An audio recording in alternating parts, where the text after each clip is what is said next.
All right, I am Sam with Nexus Workshop, and the last little section we're going to cover here in our inputs and outputs, little very quick overview, is going to be pixels, addressable LEDs. These are really fun, and they are one of the things that makes the Nexus Ultimate Prop Controller really stick out, because I do not know other controllers that handle them the way we do. And that's coming from, I've got a lot of background in theater, using X lights for like Christmas light displays, using WLED, things like that.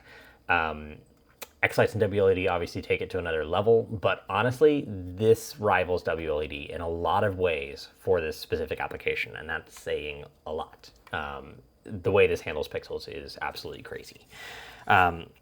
Pixels are a form of LED, but it has a chip on board. Typically, that's going to be a WS2811 chip or a WS2812 chip, 2812B.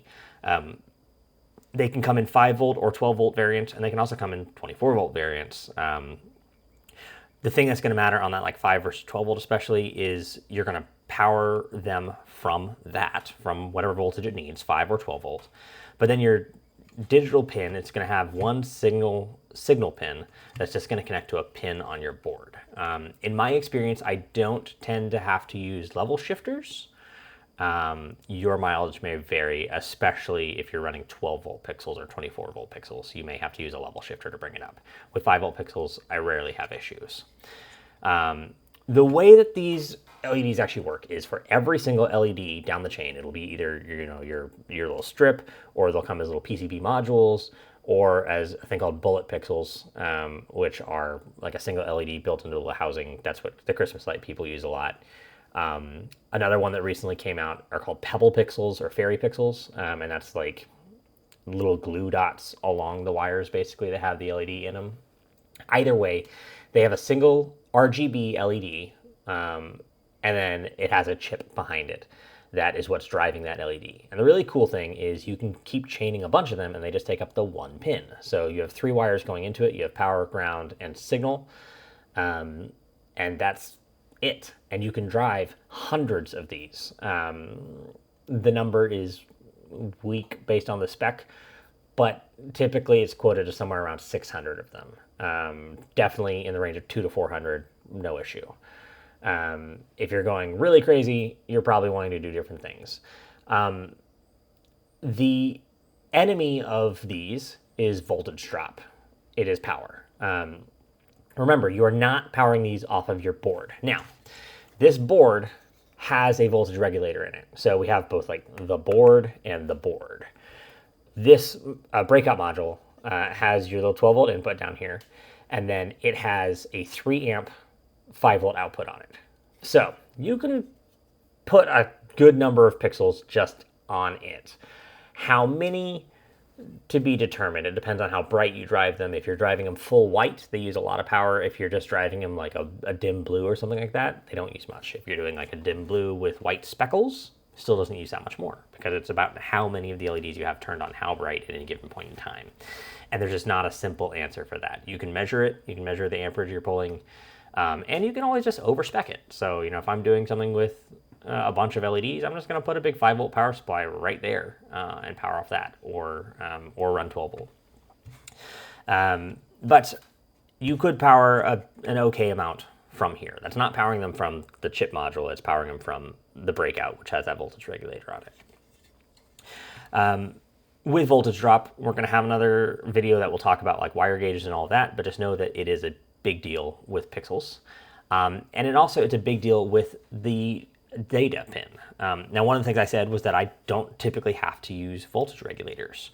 Or sorry, that's not what I said. I don't typically have to use level shifters when I'm doing 5 volt pixels. So this module is a 3.3 volt logic, which means when it says a pin is high, it is 3.3 volts. If I take a 5 volt pixel and it says, well, completely high should be 5 volts. But honestly, it's pretty forgiving. And it says 3.3, that's not 0, that's high. And it can kind of figure that out. But if I have any voltage drop, or if I have any single degradation across my line, that gets weaker. And so a level shifter would let you bring that up to 5 volt and make sure that it talks really robustly. There's another thing that these pixels have, though, and that's every time I go into one of those pixels, one of those lights, it has that chip. That chip reclocks the signal. and then sends it to the next one. Which means if I'm getting a little bit low, or if I have a long distance between some of my pixels, as soon as I hit one LED successfully, it will reclock it and fix it for all the ones down the line. Which means you can have these really long lengths as long as you have a pixel in the middle. And that is something that is actually handled in the software. There's a concept called null pixels, which are basically pixels whose entire job is to basically boost or amplify the signal. Now, you still need enough voltage to them. Your voltage drop has to be a thing. But for longer distances, that can be a thing. Now, what is a long distance? In the Christmas light world, it's pretty typical to be able to go 20 to 30 feet. I find with modules like this, with the ESP32 based modules, that if I'm using 5-volt pixels, even a distance of like 3 feet or so can be problematic. I want this as close to them as possible. Now, my solve for that is if I have any form of distance from this to the actual pixels that are connected to it, to that first pixel, I will just throw one right here. I will put a pixel right next to the board, 2 inches away. And then I'll call it a null pixel within my spec, so it's not messing up my effects, it's not lighting up, it's told never to turn on. And then I'll take from that and run my 10 feet to my actual module, my pixels. And then from there, I can have that one and then run another 10 feet. As long as I have enough power fed to all of them with a high enough gauge wire, we'll talk about that. But get my voltage good to them, and then I can basically run those distances and keep hopping and hopping and hopping, no problem. So that is your solve for it, and it is a common issue you're going to have. Whenever you have something like that, the thing that pixels do when they go south is they're going to start flickering, flashing a lot. That usually means there's a bad ground wire and you don't have a good solid connection to ground, or it means your signal has been corrupted. It can look like every time you send it a command, so if I just had colors and I just send it color, color, color, that it might change when I send it a command, but that what it changes to isn't what I told it to be, or that like extra pixels down the line are all messed up and it's corrupted data. That's going to be some of the things you do to fix it, is a level shifter potentially, a null pixel to make sure that I have a strong signal going into it, all those fun things. And again, making sure I have good ground connection back and I don't have any voltage drop. The other thing that you can tend to see on them when they start to go south is voltage drop, especially on long strings of pixels. The wires between those pixels is pretty thin. And so you have to do a thing called power injection, where you actually give it an extra power line at the other end or in the middle in places, and make sure that you have voltage all the way throughout. Because what you'll see there is they tend to go pink or they go red. So if I were to say like, hey, turn my whole thing to white, you could actually watch as it goes white, white, white, white, white, white, white, and then it starts to shade pink. That's because red LEDs take the least power to run. Blue LEDs are the hardest. So just wavelength wise, it starts to shift as the voltage is sagging down. Not something you want. It will cause issues. So power injecting, just putting extra lines of the same power, just extra lines, thicker gauge wire in those places will help even all that out.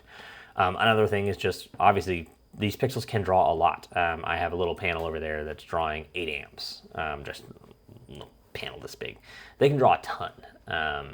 And so you need to have thick gauge wires to them. You need to have a big enough power supply for them. The other thing is you don't have to drive them at 100%. They are usually pretty dang bright.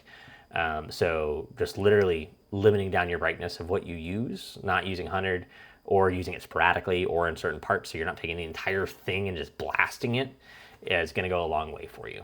But that's your little quick intro into pixels. Pixels are a rabbit hole. And we'll have some other videos on how we work with pixels and manipulating them, doing the pixel maps, doing the pixel meters, doing things like that, some of the key features that this board has. But that kind of gets you started on what pixels are. The moral of the story, the short version of it, is you should use them. You should use them all over. I'll do a whole video on feedback and why I think feedback in tech props is a huge point that we can increase, and something that this controller can help you really improve on from the other ones that, like, yeah, it technically works. You do this thing and that thing happens. Great. Now this one, you do this thing and it tells you that you were right or that you were wrong, or just that it did something and gives you this constant feedback, this sound, this light, these other options. That's, I think, really what's going to make this change the way you think about your tech.